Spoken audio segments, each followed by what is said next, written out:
The Kumaon Valley is home to lofty mountains, serene lakes, and charming villages. This region is nestled in the Himalayan mountain range, passing through Uttarakhand, bound by Nepal in the east and Tibet in the north. In 1997, Rajnish Jain moved to the town of Berinag in Kumaon, and he noticed something. We saw ourselves surrounded by monoculture pine forests everywhere.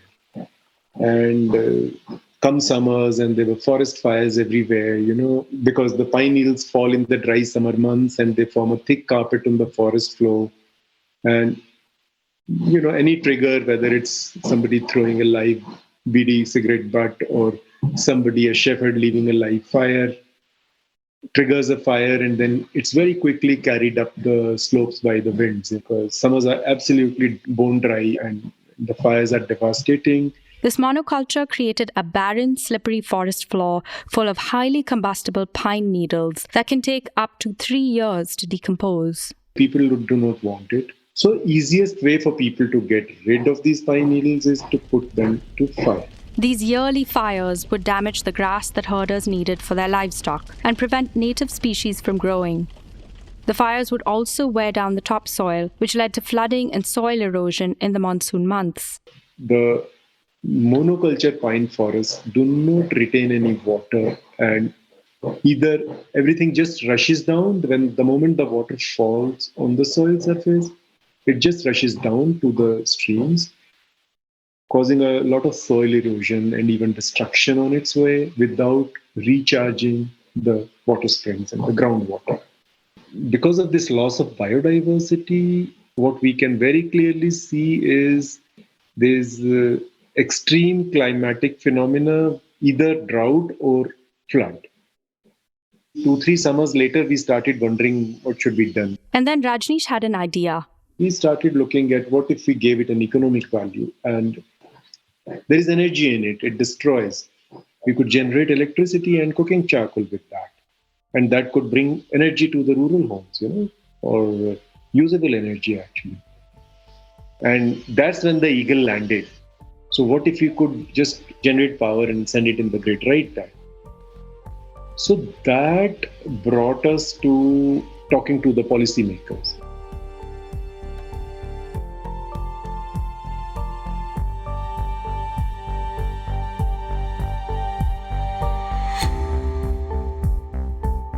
Welcome to Second Nature, a new look at India's climate future, a podcast series on the possibilities of nature-based solutions in India.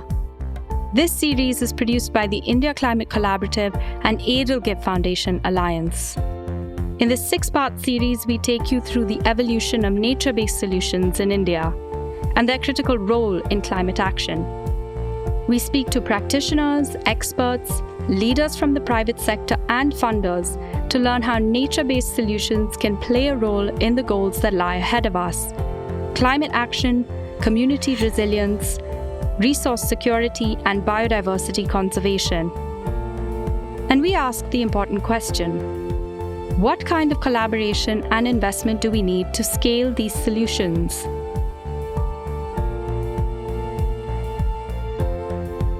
In this episode, we speak to Rajnish Jain, Jasmer Dhingra, and Dr. Annapurna Vancheswaran to learn about the role of government in scaling up nature-based solutions in India. Episode 4: Charting the Course for Nature. Rajnish Jain is the founder of Avani, a community built on principles of sustainability and local empowerment based in Kumaon. When Rajnish first got to Kumaon, he noticed that the pine forests were causing some particular problems for local people. The carpet of pine needles do not let anything grow on the forest floor. And as a result, people are deprived of grass for their cattle. They hate this hideous stuff because it doesn't decompose like any other leaf litter. So imagine a material like that, and then it becomes slippery in the dry summer months, and then the cattle slip, because even the sure-footed cattle slip on the carpet of pine needles. The Himalayan slopes are legendary. But how did the pine get there? Rajnish speculates that it was brought during British colonization to be logged and used to build railways and shipyards. The gateway to Kumaon is called Katgodam. The station literally means warehouse of wood. So the wood was logged, brought by the river routes to Katgodam, and then the station was actually built precisely for that. But what is clear is today we have predominantly pine in an area which is not native to it. And that's our problem. When he had first moved to Kumaon, one of Rajnish's ideas was to work on bringing solar energy to the villages. He had seen that the area had a problem with electricity and wasn't well connected. The grid was virtually non-existent. It was still part of UP. People were using kerosene oil, wick lamps to brighten their evenings a little bit, whatever they could. Adding to this was limited employment opportunities for the people of Kumaon. People either took to subsistence farming, odd jobs with government departments, and a large percentage would migrate to urban centers in search of work. I think the migration rate is quite phenomenal. The villages are almost empty oftentimes, empty of the young men, and now increasingly more young women as well. So who lives in the villages? Mostly old and children. I mean, there are probably some options in mining and, logging and I guess, but those are not really sustainable, viable livelihood options for the people here. When Rajnish first began exploring potential solutions, he was aware that there had been a number of experiments to utilize the pine needles. For instance, carbonizing them to make cooking charcoal. But these experiments weren't very successful because pine needles have a low density, a key part of the reason why they catch fire so quickly. Then the idea of biomass gasification came up, but that too was quickly brushed aside, again because of their density. But it got Rajnish thinking. That was my clue, and I started working on increasing the density. And then we made a lot of changes in the technology itself, the reactor and everything. And today, we have set up grid-connected power plants where it needs a lot of precision in terms of everything, not just making gas, but continuous supply of gas for it to drive an engine at a regulated speed to match the grid frequency and the voltage. So all that is a lot of technology development work that we had to go through. This process today involves cutting the pine needles into fine pieces to increase their density before they are fed to the plant. The material is then burnt in the presence of limited oxygen, which generates a mixture of carbon monoxide, hydrogen, and methane. Once this mixture is cleaned and cooled, it is fed into a generator to produce electricity. Avani set up its first power plant in 2009 on their own campus on land that was donated by the locals of the town of Berinag. They paid locals to help collect pine needles, and for a number of years they struggled on their own. We realized, okay, we've done it, we've generated electricity and we've been able to make charcoal also, and the charcoal burns very beautifully, it cooks very well for rural women. But now what? Where do we go from here? We've set up one, and now what? So then we thought that the only way to kind of scale it a little bit is to be able to evacuate the power in the grid. Within a few years, very quickly, the grid came here. The pine needles are everywhere. The grid is also everywhere. So what if you could just generate power and send it in the grid right there? Rajnish recalls a time when he was at a workshop organized by the Uttarakhand Forest Department. He had been invited to talk about his work, what he was attempting to do with the pine needles. So this chief conservator of forests, she told us that, but you can't this is a forest produce, you can't take it without our permission from the forest floor. And you have to pay for it. During their early trials, Rajnish paid 15 paisa a kilo to the forest department to be able to collect pine needles from the forest. And there was an uproar in that assembly, and people, the villagers, they all stood up and started shouting that, how can you even talk like this? We all know that this stuff is destroying so much. And after this assembly, and then this chief conservator had to apologize and said that she didn't mean that. She only meant that you can take permission for collecting this. One of the villagers said, but why do we need permission? You should be actually asking us to collect it. At the time, there were a lot of stories about fires in Uttarakhand in the national news, and Rajnish's work had received some positive coverage, which he believes worked in his favor. But given his long-term vision to use the pine needles productively and keep them from being a hazard to the region's ecology, there needed to be some kind of resolution on the question of how pine needles could be used. So we realized that the only route open to us was a policy. A policy where they can't say that, no, you can't take this stuff. At this point, Avani had to work with the state because they wanted to electrify the surrounding villages. But the only way to get the power to those villages was to connect their plant with the state electricity grid. However, from the state's perspective, a single plant didn't seem worth it. Because 10 kilowatt power plant, nobody was willing to give us permission to connect it to the grid. We worked with the regulator to work on increasing the price of the electricity that anybody who sets up the power plant will be paid by the buyer. And the buyer is what? The state-owned company, Uttarakhand Power Corporation Limited. In his conversations with policymakers, Rajnish also would bring up the livelihood angle. Running a small plant like this could offer a lot of employment to local people, and the issues had large consequences. Jobs, because a lot of people can earn livelihood by not only collecting pine needles, but also by operating and maintaining the power plants. So we had to work with the regulators on that, to make them understand that, the problem is not about energy per se. The problem is about biodiversity and ecosystem. So that's when they started looking at it, and then Uttarakhand state allowed us to connect our 10 kilowatt power plant to the grid. And that's how we proceeded. Getting access to the electricity grid was an important milestone.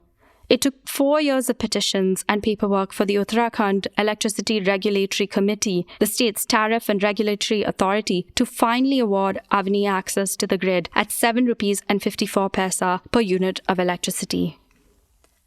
The next step in scaling up this idea was to reach out to the Uttarakhand Renewable Energy Development Agency, which had started working on a policy for the use of pine needles.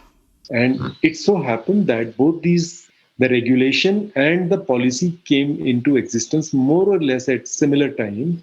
And that became a big thing for people to jump into this kind of work. Aside from generating a livelihood opportunity, there was a significant improvement in the biodiversity of the Kumaon area, especially marked by the return of Himalayan oak. What we have observed is that in places where we have removed pine needles for 3-4 years continuously, no forest fires happened in those patches, we can see all the native species bouncing back by the 4th year. First year, some shrubs would come. Second year, some other trees would come. And third year, the oak joins them. Oak is the most difficult species. Rajnish's journey highlights how integral state actors are to nature-based initiatives. The government played a critical role in scaling up the solution. However, Avani was very strategic in their approach to designing their blueprint for scale, and their success was rooted in their ability to reach out to the state at critical junctures. But this solution, which both improved local biodiversity and provided nature-based renewable energy to local communities, could not have come to life without support from policy. Avani has worked to expand the state's imagination of how diverse and important the benefits of such projects are, while upholding the spirit of collaboration and respecting what each entity can bring to the table. It's not as if we have rejuvenated the biodiversity in the Himalayan region. It's a huge, huge problem. But what it has done is it has ignited interests of people across the entire Himalayan range. And not only the Himalayan range, across the world actually. Rajnish's work at Avani is a clear example of how policy can be a critical enabler for nature-based solutions. But what does it take to enable policy change in the first place? So, IDH is essentially not a very old organization. I like to tell people that it's 12 years young instead of 12 years old. It has this mandate for what we say market transformation and agricultural supply chains. Jasmer Dhingra is the Director of Programs at IDH, an organization that focuses on improving agricultural supply chains through programs that build farmer capacity. To adopt more sustainable practices, to adopt more nature-based solutions, look at the newer, not trends, but necessities of how the farming system needs to evolve. And the way IDH does this is by collaborating with the private sector. We want to work on what we call pre-competitive collaborations. So since we're not buying and selling these commodities as IDH, our goal is to identify those common pain points for the sector and for the private sector and address those systemically and in collaboration with them. In India, IDH also works closely with the government to build the enabling environments that help farmers enter more competitive markets. Jasmer talks to us about the cotton and tea industries, where crops are grown at large industrial scales and where there is a need to make value chains more sustainable or nature-based. So, for example, if you refer to the cotton sector, it's common knowledge that cotton is known for its challenges around overuse of agrochemicals. Sometimes it's known for maybe not using water most efficiently in terms of on-farm water management. And these are challenges for all brands who are sourcing cotton in India, no matter which state, no matter which farms. And it's something that needs to be solved more systematically. One of the critical ways in which IDH addresses these challenges is by building coalitions with different stakeholders, including the government, to identify how supply chains can be strengthened for greater sustainability. In working with the government, Jasmer says that you need a convergence of goals between different partners right from the start of the program, especially when the goal is to set up more transparent and regenerative supply chains that most often involve so many actors. Our most practical and most successful view of engaging with the government is actually purely on convergence for the first phase of the program. We want them to be able to sit with us, plan with us, and then also say, okay, if these are the targets that are set collectively by this group of stakeholders, which includes ourselves, then as a government, we could channelize these particular schemes that would help deliver the targets into those regions, right? It could mean, for example, a processor, of fruit in the region, tapping into the Agri Infrastructure Fund to set up a processing plant. These are facilities that the government has available. And what we're looking for is an efficient way to access them, right? Creating new policy or like shifting existing policy is something that we focus on more as I would say, mid-term to long-term objective. In December 2021, the IDH Sustainability Trade Initiative conducted a multi-stakeholder workshop with 50 stakeholder groups, ranging from board members, farmer organizations, supply chain intermediaries, technical experts, and private sector companies committed to sustainable sourcing. The question we asked all of them was the same one, which was that what stops you? What stops you from actually working together? Because we know that there are NGOs who work with farmers. We know that there are some companies who source from FPOs. We know that the government provides schemes to farmers and farmer families. We know that some companies also sponsor NGOs, to work with farmers. However, there is no one space where we see all this convergence happen together in a way that it's designed on the same plan. We heard from companies that they don't know how to aggregate production that comes from different farmers. We heard from the CSO partners how they receive grant funding on a project-to-project basis, which sometimes makes it very hard for them to work long-term sustainably with the community, right? If they're only operating on grant cycles of 1 to 2 years and often with very fixed mandates and so on.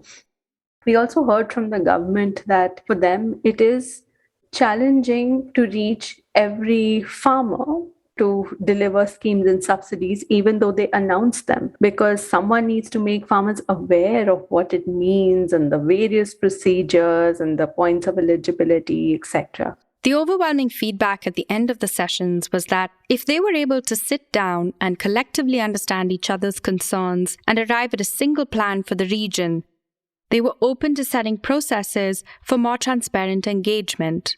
That they were very willing to share the table to talk through these challenges and then set action plans towards them. And let me fast forward. So where we are today is that after that multi-stakeholder workshop, we actually launched our collaborative. And what this means is that we had committed private sector partners, we had committed farmer organizations, committed local partners, and the commitment of the government signing off to that common objective or that common target for these regions. We are now in the process of designing projects to deliver on these targets. In Madhya Pradesh, IDH has partnered with the Lourdes Foundation and WWF to launch the Regenerative Production Landscape Collaborative, which works with companies like Inditex, H&M Group, IKEA, and others to promote regenerative agriculture and sustainable sourcing in the state. And they've started in the Chhindwara district. The compact also works with civil society organizations like Srijan, Action for Social Advancement, and Aga Khan Rural Support Program, government stakeholders, and farmer-producer organizations. It is intended to reach 20,000 farmers and regenerate agricultural practices in 20,000 hectares of land. We are working with 2 private sector organizations, one in the potato value chain, one in the orange value chain, match them up with local organizations who work with farmers so that both ends of the challenges would be addressed simultaneously. The growing practices, the sustainable cultivation practices, and at the same time, the link to what the market needs and how is this produce going to get to the market and at what value. How will that better value be translated back to the farmers with more efficiency, right? So it's not getting eaten up along the way because of not so transparent, sort of supply chain linkages. And these kind of projects all deliver to this common action plan that we built for the region. Dr. Annapurna Vancheswaran is the managing director of the India arm of the Nature Conservancy, a global conservation organization. The Nature Conservancy focuses on key areas of land restoration, wetland restoration, agriculture, and biodiversity preservation. One example of their work is the Sembakam Lake Restoration Project, which was successful in improving the water quality and local biodiversity of a wetland in Chennai. This was done by embanking the lake with reeds that act as a filter for waste as water flows into the lake. It was a simple, cost-effective, natural solution that brought visible results in water quality and endemic plant and animal species. Another one of their projects, called Prana, has been encouraging farmers in Punjab to shift away from stubble burning by providing crop residue management techniques and by promoting new cropping patterns that are less damaging to air and soil quality. The organization also works in collaboration with multiple stakeholders, including the government, and it has years of experience which has brought them insights, especially on the challenges that exist in this space.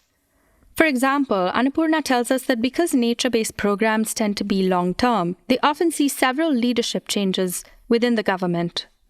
If you have a 5-year period, there are a lot of people who come and go, and to be able to be focused with the same ambition, with the same goals, with the same spread becomes a challenge. Additionally, governments often operate in silos, which makes it difficult to monitor government budgets. An estimated $66 billion was to be distributed to India's greenest states in terms of dense forest cover, representing perhaps, the world's largest environmental fiscal transfer related to forests. What you look at is that while the center does provide the states this support for having worked and contributed to enhancing the dense cover, which goes as a bonus to the state, but this additional money is not tied up again to be replenished for the green cover. And that becomes an issue because the state can use it anywhere it wants. And it could use up to create a road, which may not be necessary. It could be used up for any infrastructure that they think it's necessary. And sometimes there's an expectation mismatch because people want quick results on the ground. But we have to remember that policy is slow moving. Here's Jasmer again. So the government, being the government, often takes a longer term horizon, and then thinks at such a scale that it can often take time to mobilize the changes very quickly, whereas the private sector is often quite fast moving, right? If they take a decision, they want to put it on the ground. Now, having said that, I think there's a huge role for the policy, but also the support that the government has to offer, which is why the government is a key stakeholder. The success of nature-based solutions is closely tied to a foundation for collaborative problem solving. And governments are an important player, not just because their buy-in helps to scale, but also because policies themselves could be an important catalyst for leveraging finance and innovative action. Policy then becomes a way to create agency so that people can be empowered to take action in ways that benefit them and the natural resources that they depend on. But getting to that point is a long process, and dialogue with the government is central to moving forward on issues that impact multiple sectors and stakeholders.